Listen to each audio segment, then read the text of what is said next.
কথা অস্বীকার করার কোনো জায়গা নেই। আপনারাও জানেন আমাদের এই প্রজন্মের থেকে আমাদের বাবা কাকা দাদু ঠাকুমাদের শরীরের কলকবজা অনেক শক্তপোক্ত ছিল, কারণ একটাই যে পুষ্টিকর খাবার খেতেন তারা। গুরুজনদের মুখেই তো আমরা শুনেছি যে ক্ষেতের সবজি কাঁচা কাঁচা চিবিয়ে নাকি খাওয়া যেত। আর এখনকার অবস্থাটা দেখুন, ভেজাল খেয়ে খেয়ে শরীরের 12টা বেজে যাচ্ছে। আপনারাই বলুন না, ফুলকপি বা মটরশুঁটির আগের মতো সেই স্বাদ কি আছেন, নাকি সেই সুঘ্রাণ আর পান আপনি ভাতে পাবেন না। চাল গমের রন্ধ্রে রন্ধ্রে ঢুকে যাচ্ছে বিষ, পুষ্টির উপাদানগুলোই হারিয়ে যাচ্ছে। আমাদের রাজ্যে কৃষি বিজ্ঞানীরা 50 বছরের ধান চাল নিয়ে একটা সমীক্ষা চালিয়েছেন। ভয়ঙ্কর রিপোর্ট উঠে এসেছে তাদের, দেখাবো আপনাদের। ভাত ছাড়া বেশিরভাগ বাঙালির একটা দিনও চলে না, তবে স্বাস্থ্য রক্ষায় এখন অনেকেই রুটিতে অভ্যস্ত হয়ে পড়েছেন। কিন্তু এক থালা ভাত হোক বা দুটো গরম রুটির মধ্যেই যে বিপদের হাতছানি রয়েছে, সেই তথ্য এবার হাট হলো। আমাদের কাকা জ্যাঠারা যে চাল গম খেতেন তার অর্ধেক পুষ্টিও আমাদের পেটে ঢুকছে না, উল্টে জমছে বিষ।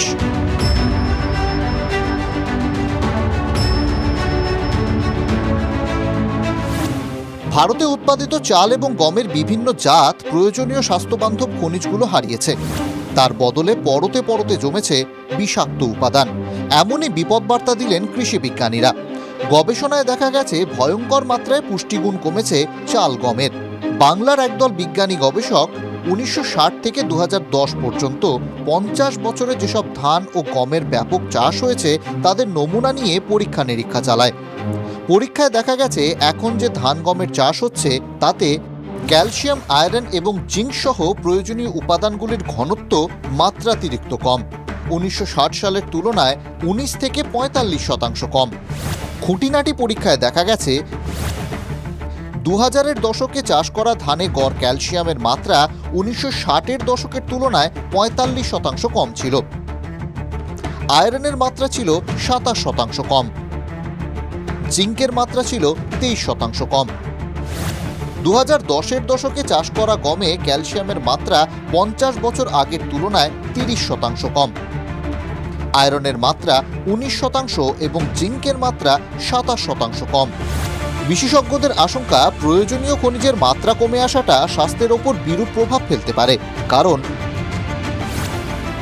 হাড় গঠনের জন্য ক্যালসিয়াম, হিমোগ্লোবিনের জন্য আয়রন এবং প্রজনন ও স্নায়ুবিক স্বাস্থ্যের জন্য জিঙ্ক গুরুত্বপূর্ণ। 5 দশকে কি এমন হলো যে এদেশে ধান গমের পুষ্টিগুণে এত বিশাল বদল ঘটে গেল? কৃষি বিজ্ঞানীদের বক্তব্য, সবুজ বিপ্লবের লক্ষ্য ছিল সংকর প্রজাতির ফসল তৈরি করা। এই প্রজাতির শস্যের ফলন যেমন বেশি, তেমনি কীট প্রতিরোধক। তার ফলে দেশে খাদ্য স্বয়ংসম্পূর্ণ হয়েছে ঠিকই, কিন্তু শস্যের পুষ্টিগুণের দিক থেকে সেভাবে নজর দেওয়া হয়নি। বিপত্তি ঘটেছে সেখানেই। যে হাইব্রিড যে বিষয়টা রয়েছে, এবং হাইল্ডিং ভ্যারাইটি যেগুলো রয়েছে, সেই হাইল্ডিং ভ্যারাইটি, ইভিন কি হাইব্রিড ভ্যারাইটির মধ্যেও সেগুলোকে সেই পরিমাণে দেখা যাচ্ছে না। সেই জন্য আমাদের এর সাথে যেটা দরকার, আমরা যখন ব্রিডিং টেকনিকগুলো যখন করি, তখন সেটাকে যেন আমাদের যে ট্র্যাডিশনাল যে সমস্ত ভ্যারাইটিগুলো ছিল, সেই ট্র্যাডিশনাল ভ্যারাইটিগুলো আর কি, সেই ভ্যারাইটিগুলোর সাথেই হচ্ছে গিয়ে ব্রিডিংয়ের ব্যাপারটাকে ভাবা উচিত। শুধু পুষ্টিগুণ কম হলেও না হয় মেনে নেওয়া যেত, না হয় শরীরে পুষ্টি একটু কম ঢুকবে, কিন্তু বিপদ তো অন্য জায়গায়। বাংলার কৃষি বিজ্ঞানীদের করা সমীক্ষায় দেখা গেছে সারা দেশে চাষ করা কিছু জনপ্রিয় ধানের দানায় 6 দশকের শস্যের তুলনায় প্রায় 16 গুণ বেশি আর্সেনিক এবং 4 গুণ বেশি ক্রোমিয়াম আছে। মানে প্রতিদিন ভাতের সঙ্গে আমাদের পেটে আক্ষরিক অর্থে বিষ ঢুকছে। আর্সেনিক শরীরের সমস্ত সিস্টেমকে আক্রমণ করে। ক্ষতিগ্রস্ত হয় কিডনি, লিভার ও ফুসফুস, হতে পারে ক্যান্সারও। বেড়ে যায় হার্ট অ্যাটাকের সম্ভাবনা। হাতে বা পায়ের অংশ পচে যেতে পারে। সংক্রমণ ঘটে শরীরের নার্ভাস সিস্টেমেও।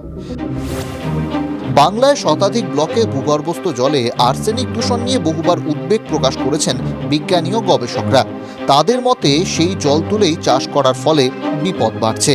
এবার ওই শিল্পাঞ্চল থেকে যা সমস্ত বিষাক্ত পদার্থগুলো বার হয় তা কিন্তু ক্রমশ আমাদের বছরের পর বছর এই মাটির সঙ্গে মিশে বা জলের সঙ্গে মিশে সেটা আমাদের ফলিত ফসলের মধ্যেও চলে আসে।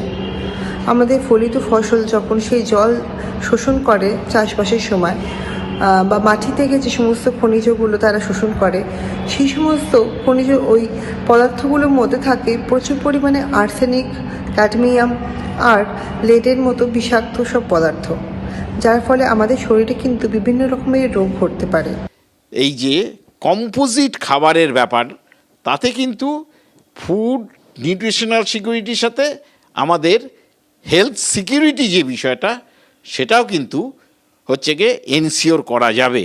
এবং এই জন্যে আমাদেরকে দেখতে হবে যে পেস্টিসাইড বা ইনসেকটিসাইড কতটা কম করা যায়, মাটির নিচের জল কত কম ব্যবহার করে মাটির ওপরের জল কত বেশি পরিমাণে ব্যবহার করা যায়। আশঙ্কার বিষয়টি ইতিমধ্যেই কেন্দ্রীয় কৃষি গবেষণা সংস্থার কানে তুলেছেন বাঙালি গবেষকরা। অনেকেই বলছেন এই বিপদ থেকে রক্ষা পেতে আরও একটা কৃষি বিপ্লবের প্রয়োজন হয়ে পড়েছে আমাদের দেশে। Bureau report, TV9 Bangla.